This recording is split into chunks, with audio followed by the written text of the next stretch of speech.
Hi, I'm Joanne Dicknair, Meemaw, with It's Storytime, Meemaw, an answered prayer for stories that point children to God on the Truth Network for Kids. Your chosen Truth Network podcast is starting in just a few seconds. Enjoy it, share it, but most of all, thank you for listening to the Truth Podcast Network. This is the Truth Network. Coming to you from an entrenched barricade deep in the heart of central North Carolina. Masculine Journey After Hours. A time to go deeper and be more transparent on the topic covered on this week's broadcast. So sit back and join us on this adventure. The Masculine Journey After Hours starts here now. Welcome to Masculine Journey After Hours, and we are excited about the topic this week, but this is a very important eve, and I know we covered it on the last show, but if you didn't listen to the last show, or if you're listening to them out of order, you can't miss this eve, can they, Robbie? No, it's Mother's Day Eve, meaning that tomorrow is Mother's Day. And so that does include, in case you're wondering, your own wife who might be a mother, and from what we understand from Jim, saying that you're not my mother is not a good answer. It's not. That'll make for a mother of a day. I'm just saying, yeah. And then there's daughters, and sometimes even granddaughters. But the chances are there's somebody in your life that would really love to be honored for what they're doing as a mom. Maybe a sibling, right? You could have a sister is a mother, right? And so you have all that. So anyway, aunts. I mean, we could keep going down the list. Nieces. I mean, there's others, but we could keep going. Andy, you want to tell us about the topic that we're talking about today? Yeah, y'all are about to destroy it all. Let me guess, is it about mothers? It might be. Let's just say, since we've opened it up beyond mothers, but just the whole female gender, right? If they're a mother, that's the whole point. Right. A niece can be a mother. My niece is a mother. We're going to honor females, but we're going to honor mothers. I was talking about mothers that just so happen to be female, which would go with the mother thing. Yeah. Right. Well, we talk a lot about masculinity here, so we are talking a little bit about the impact of femininity into our lives, our mothers in particular, and just we've done other holiday shows, and you guys may have done it before I joined, but I can't remember us doing it, and I just. My mom's had a lot of input into my spiritual growth and life, and I just thought it would be a good thing to do to honor them. We talk about the father wounds and the blessing of the father and finding God as the father, and there's aspects even with God, that motherly aspect. But sometimes I just don't think we talk about it as amongst ourselves. I thought this would be a good topic for the show. So. Are you done? I like to give everybody. I want to make sure everybody knows what the show's about. Yeah, so. You covered it well. Yeah. You covered it well. All right, so I have a clip. It's a 16-second clip, and as we talked about, good thing because we don't have much time left. Oh no, it's I'll rush through it. As we talked about in the last show, it was very difficult for a lot of us to find clips on our mom. Fortunately, Robbie had a clip of his mom talking, right, which makes it a lot easier in that regard and a lot harder in other regards. But I really struggled. I thought about this topic. We've known about it for a few weeks. And I struggled, and every mom that I could think of in a TV show or a movie may have an aspect of my mom, but it was not my mom, right? And I didn't feel like, saying this is my mom here. And so I just was kind of prepared to not have a clip. And then I was looking up some stuff today at lunchtime and found a clip from an interview, and it probably was for a church, I'm guessing, but it was asking all these young kids, elementary school age kids, about their mom, asking questions. And I settled on this question that you'll hear right away. It's just the one question: What does your mom always say to you? And so we'll come back and talk about it. What is something your mom always says to you? Be good to your friends. She usually says, clean up my room. How was your day whenever I get home from school? She says, Lula Beth. She loves me. I love you. And for me, the last three answers was my mom. right? I thought it was interesting. There were 6 answers there, and half of them were, I love you, right? Or she loves us. And as I think back at my mom, and I lost my mom same year that Robbie lost his in 2016, and we did do a show at Christmas that year on surviving Christmas, without a loved one. But other than that, we really haven't talked a lot about it, Andy, to your point. For me, my mom was always about love. It does help that I was the youngest of 6 kids, and so she had a lot more patience with me than she had with the others. Hearing stories of my brothers, that mom was quick with a backhand and would use it. I didn't fortunately get it very much, or if I did, God's sparing me from that memory because it wasn't the most important thing. I probably deserved it, or I really did deserve it if I did get it. But it was more her desire to always know that regardless of what was going on, regardless of what we were going through, she loved us. Back in the time when I lived in California and I couldn't call her because it was long distance. It was back in the days where you actually had long distance and couldn't do, when I would call her, she'd always go, she always knew. She'd say, what's wrong? You haven't called me in a while. And I know you don't call much, but you usually call and say, I love you. So what's wrong? And so she had this intuition that she would draw things out of me and then just love me through it. Growing up, I don't remember my dad ever saying I love you, and I didn't realize that till about 7, 8, 9 years ago, something like that. And I asked Mom about it because she was still alive, and she said he probably didn't ever say it because he never really said it to me, his wife. And just growing up in that, probably the last thing I'll share on that is it was so important to my mom for the last 4 or 5 years that she was alive. She had told me about 4 years when she first started doing it, she said, I'm going to make sure I'm the last one to say anything when we're talking, and I'm going to say I love you. Because if that's the last words that you ever hear from me, I want you to know I love you. And even when we were with her in the hospital and she got to the point where she was unable to talk before she passed away, she would sign in some way, I love you, to all of us. And so for me, it's a legacy of love. Mom wasn't perfect. Nobody's perfect. But, man, love makes up for a multitude of things. At least I heard that's in Scripture somewhere, right? And so she did love me well. Yeah, I think I echo the same thing when you started talking about that. I'm like, I'm trying to think of my dad. Did he ever, like a hug, I love you or anything like that? No, but like from Mom, oh, yeah, constantly.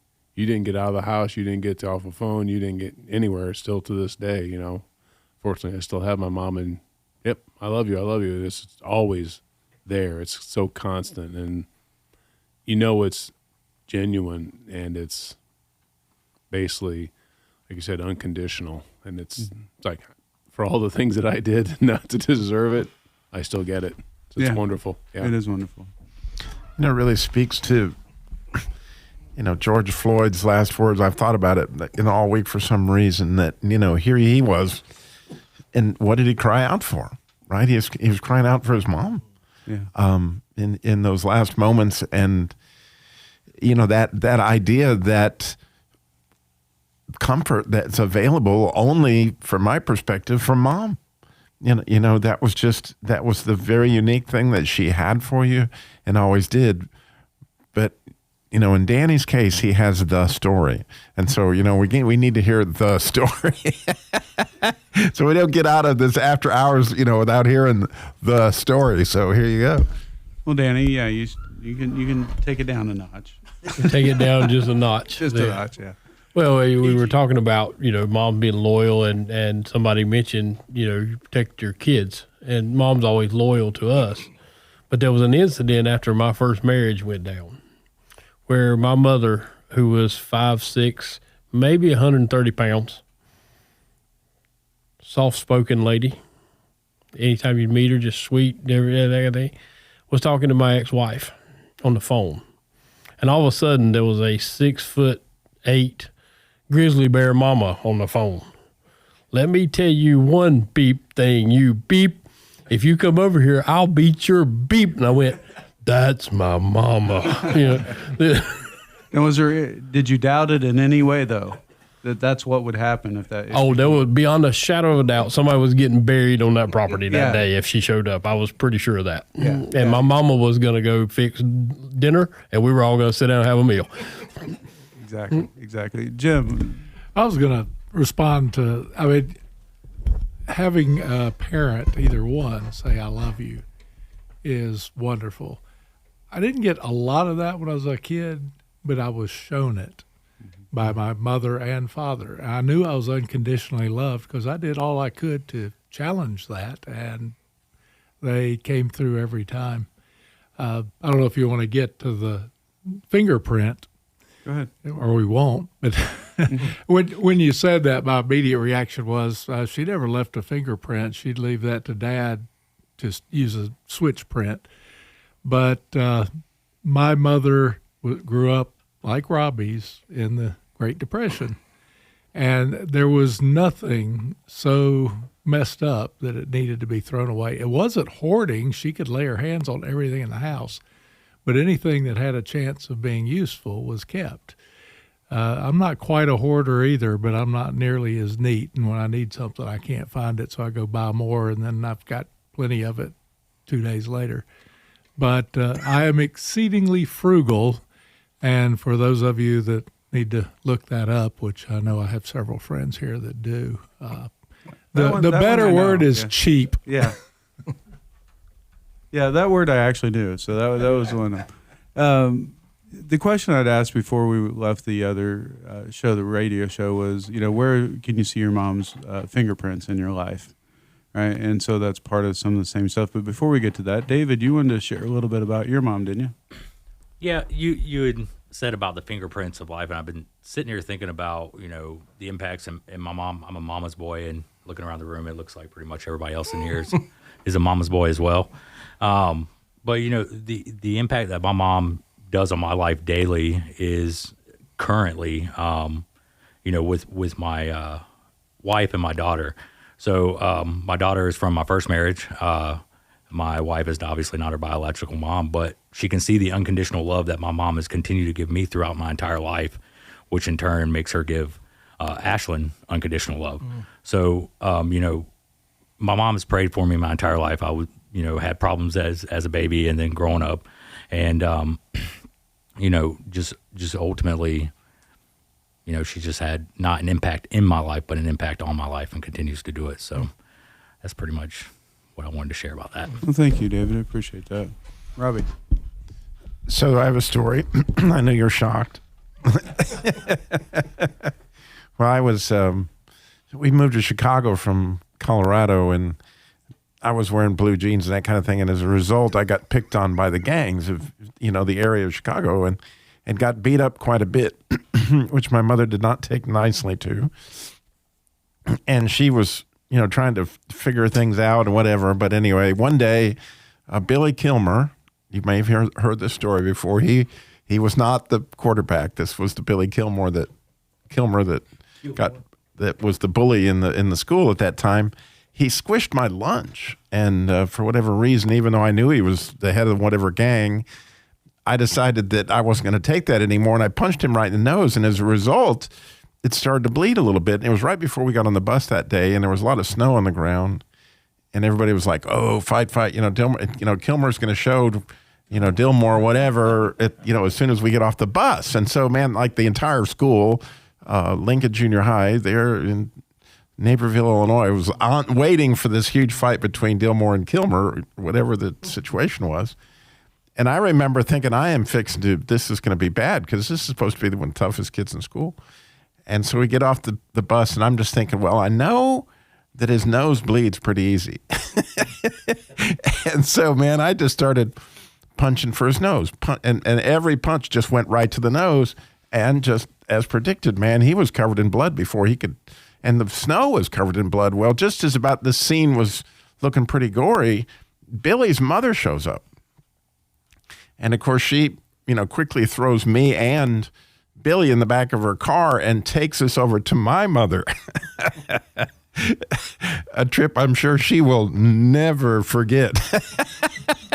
Your mom did it, right? It was my mom. Yeah. My mom was waiting on, Billy was covered in blood, right? And I'm standing there, and my mom was like, finally, is this the little boy? And she takes off on Billy, then she takes off on Billy's mom, and then she takes back off on Billy's, and then she goes, and you won't even clean him up. And she goes and gets a rag. She's cleaning up Billy. Like, what kind of mother are you that you would just let your...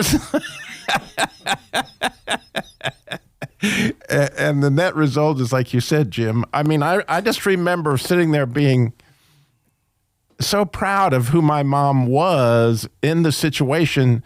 She still loved on Billy. In spite of the fact she told him everything she thought about his program and told her mom, his mom, but still, she was her. She was herself, and she rose to the occasion. It's one of those things, left an imprint in my life that, that you just don't ever forget that stuff. I was just thinking how bad it would have been for you if you would have had the banana pants then. That would have been... I thought that's where you were going to. Yeah, you had jeans on. I'm like, jeans, wow, that's... The banana pants, I probably don't blame the guys for doing it right. Yeah, I would have joined them. Yeah, they... If you don't know what the banana pants are, you'll have to listen to some other shows because that's what we talk about. So, fingerprints. I remember my mom, I was being picked on, and I was quick to fight. I know you guys are not real surprised about that probably, but I was quick to fight. And so I'd been in a lot of fights, and I was supposed to try to not get into any fights. And I had this one kid that was kind of picking at me and stuff, and I was talking with my mom, and she's like, well, go, talk to your teacher. And I'm like, okay, I'll do that. And then, that didn't really produce anything. And finally, after about the third time, she's like, just sock him in the nose. just to end it, And so like, all right, I can do that one, but my mom my mom didn't become a Christian until I was a teenager. I had become a Christian before my mom did and before any of my family did.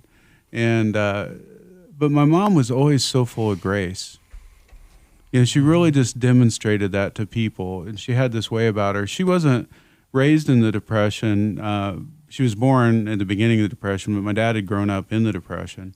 And so, man, you could make meals out of anything, and you could use that same piece of bone for about 4 meals, I think, because it ends up being soup, way down the road. After you've ate all the meat off of it, it eventually becomes some type of soup, at the end. And just the way that she loved on us with the little we had, it was a testament to her. I think growing up, I didn't know I was poor because I never felt like I was poor. Mm-hmm. We had to live off government cheese. We had to, do some stuff. We didn't make much money. We only had her income. My dad was disabled at that point. But I don't have memories of being poor as a kid because you never got that feeling in the house. And if people came over, there's always food for other people, that type of thing. And just her grace. And I didn't get a lot of it, but I think the little bit that I did get, I got from her. Probably the only other thing I'd share about my mom is my mom hated sports, and I've shared it with here on the team, but she loved the Indianapolis 500. And when you grow up in Indiana, you can't watch the Indianapolis 500. It's blacked out. And so my memories of the Indianapolis 500 from as little as I can remember is listening to it on the radio as my mom would pick Memorial Day weekend to paint, because she'd paint a room in the house, and it's the only time I saw my mom drink. And she would drink some beer and paint and, listen to the race. And so, one of my traditions that I like to do is I watch it now because I can watch it because I live in North Carolina, watch the race, work on a project around the house, at that same time. And I won't miss the 500. I don't follow any other race. I could care less about the circuit, but I'm going to watch that race every year that I can because it brings back such warm memories of my mom and time spent with her. That's right. I mean, I remember last year you were talking about that. I'm going to watch the race. I'm like, you never talk about racing. What are you doing? Yeah. And I think you shared that story with me. That's cool. Yeah, I will watch it. I will log on to an Indianapolis TV station and watch the pre-race stuff starting about 7 in the morning, and it's just such fond memories of my mom during that day. Definitely fingerprint, right? Yeah. Yep. Yeah, that's interesting, because for me, there's so many small things it's like you said, fingerprints. There's just so many small little things over time when you start to think about it. Like you're saying, racing. Well, my dad was into racing. My mom was into racing. My mom still watches races. She watches more than I do now because I've got so fed up with stupid sports and stuff that I turn a lot of it off and just kind of find out what goes on through her. But that brings back so many memories of us as a family. We would go to races and do some things like that. Or if I'd go with my dad. But even there, it's like sharing that with my mom was huge. Of this is what we did, this is what went on, or she would go to all the races that were close, but there's only a few that we traveled to that were kind of far away where she wouldn't go. But her and my dad would go to Daytona 500 together and do all kinds of stuff like that. All those little things that I was doing stupid human tricks, mostly on snowmobiles. That was usually what I was crashing and wrecking the most. She never would get upset, just took it all in stride, and I wasn't really in trouble. Things that I did that I'm still today, I'm like, does she know how, stupid I was and what I was really doing? But she was just so kind-hearted toward me. So I've always kind of had that, instead of being the aggressor, kind of the peacemaker, try to keep things calm. And except I also have the other side where it's like, yeah, I do that for a while and then it explodes, the cork blows off and then I go. But just all those times when she's just like so loving and warm and gentle about things where I'm like, how do you do that? Mm-hmm. When it seems like that's a situation I wouldn't have been like that kind in. Agreed. Yeah. Yeah, I would say mom would be called a peacemaker, and she at all costs is what we used to say, because she wouldn't let a family rift happen, and so she would literally. And I learned after she passed that she had some trauma in her childhood that I had no idea. So she truly lived out of forgiveness and peacemaking, and I think that has been a fingerprint in my life. And my mom was a race fan too, Rodney. And once a year, years ago, Rockingham, 2 weeks before the race in Rockingham, they had open house. And you could take your vehicle out on the track. And I could tell you what was going to happen before we ever got there. We were going to make laps around the track in whatever Dad was driving. And Mom was going to say, we can go around the track, but don't get up on the turns. And we would make 2 laps and stay flat. And on the last lap, Dad would bank it out in the turn, and she would scream like a banshee. So we knew that. That's funny. A family tradition. My clip was going to be from my mother's recording of her time in World War II. Both of my parents were very type A, got things done, and both of them were in World War II. That's where they met. While my father was a dentist and was drilling teeth, my mother was following the troops a couple of weeks behind the invasion of North Africa, went through that, Sicily, into Italy, and she was setting up camps. And one of the stories she loved to tell, and I was going to have it with her voice, but was that she had assigned to her a group of German POWs, and and she was older than most of the other people there. She was in her late 20s, where most of those over fighting were 20s down into teens. But she took command, and they sent their lieutenant, who was the ranking member of the contingent assigned to her, to go talk to my mom, and said, and I'm not sure what he called her, but it was probably Mrs. Den or Miss Den. But he went up to her and said, my men really have a problem with you. He said, oh, what is that? And he said, well, they don't like taking orders from a woman. And her response was, well, that's too bad, or that's unfortunate, because that's not going to change. And he kind of wandered off with his tail between his legs. But my mother was fierce. I gave my parents the test, Smalley. Did I get it right that time? Yeah, Gary Smalley. Gary Smalley. Both of them were such strong lions that I wondered how they lived together. But they would fight, but they would go to their bedroom, close the doors. It'd be muffled and controlled. But taking the test was a funny thing because Dad says, he looked at the question, I'm not going to answer these. And Dad actually liked that sort of stuff, so that surprised me. My mother said, you will answer those. Your son asked for you to do that. But I was the son of 2 lions, and I guess that's why I'm a golden retriever. True. Anyone else have anything they want to share? I'll throw another story out there, but if anyone else has something they want to share, they can.